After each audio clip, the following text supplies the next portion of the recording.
Hey, what's going on, guys? This is Deez Dudes here with our final review from our indie investigation of Basemnet. It's a pretty good game, actually. You can purchase it on Steam for around $8. I think it was $7.99, $8.99.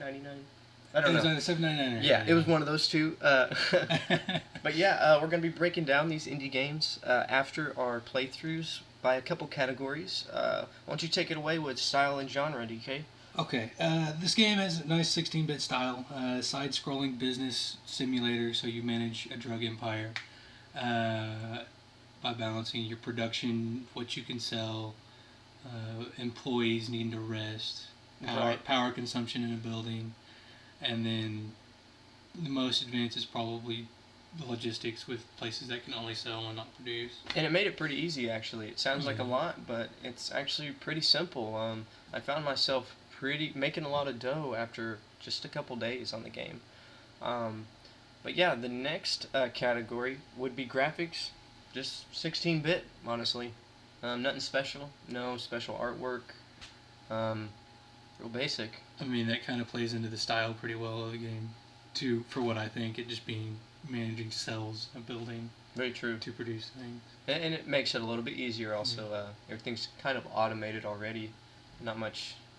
Well, you don't have to micromanage a whole lot, right? Other than sending your zerglings into other buildings. Yeah, very true. But that brings us to our next section, which would be mechanics. I had a complaint about the combat mechanics in the game because basically what it boiled down to is you're just going to have to spend a ton of money on meat to plow through buildings. Meat wall.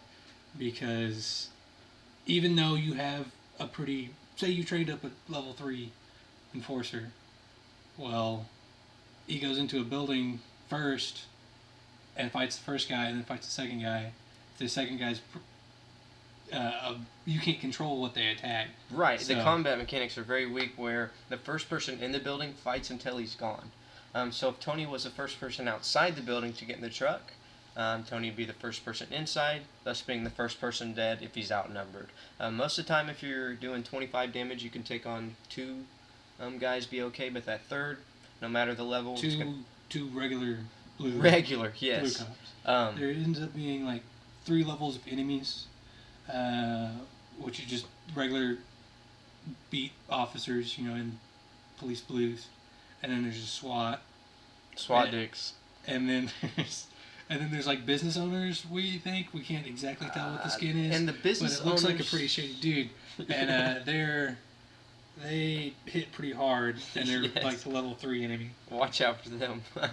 Yeah. Besides that, another mechanic that I found was actually pretty crucial for any business simulator is the ability to price your product, and the ability for the consumer to actually grade your product.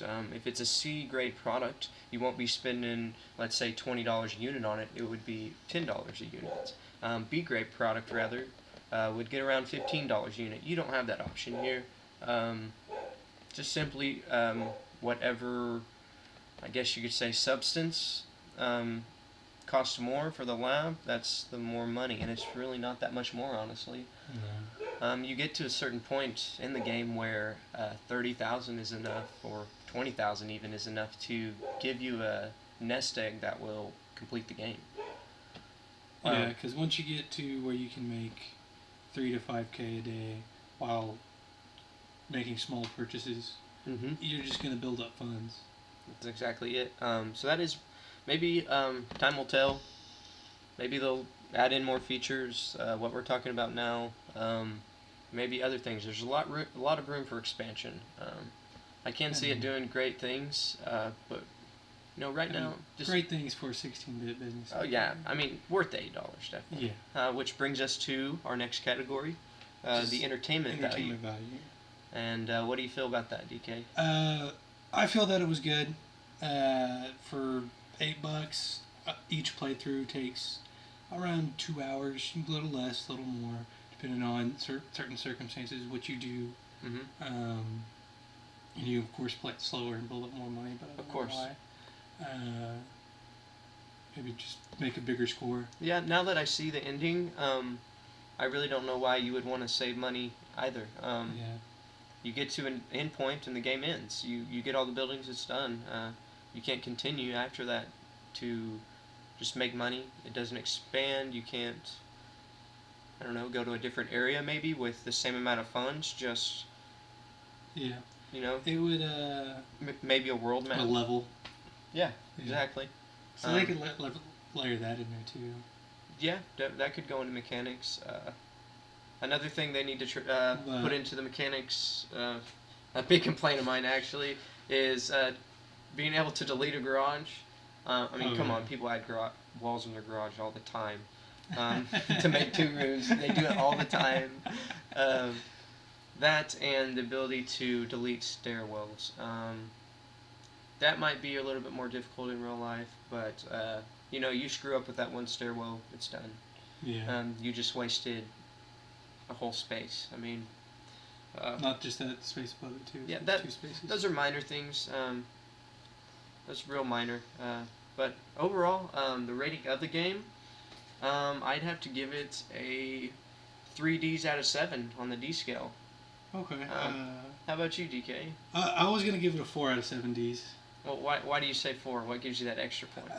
What puts it over the half mark?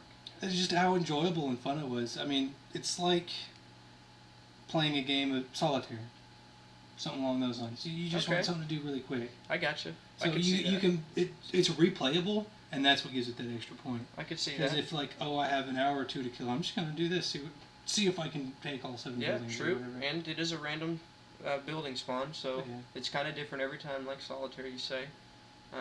But with that, solitaire does not cost $8. No. I think the game price is a little bit steep. But it's a lot more in depth than solitaire. Yeah, as well. don't get me wrong. It's hard to say. I don't want to say it's worth the $8. It's close, maybe around $5-6 for the game.